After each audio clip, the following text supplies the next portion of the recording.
and able to offer different experiences than just what you're seeing in a textbook or what you're seeing on a video. So anything that can do that is a plus.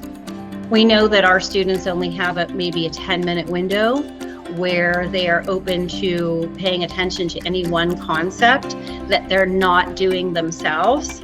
So videos aren't very helpful that way.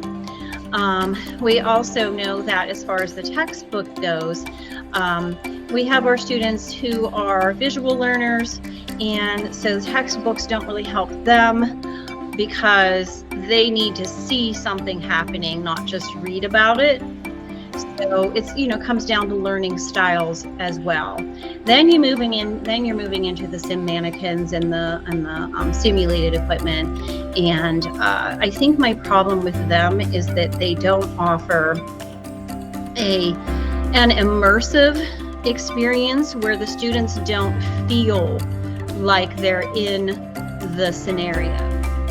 Learn more at vrna.net.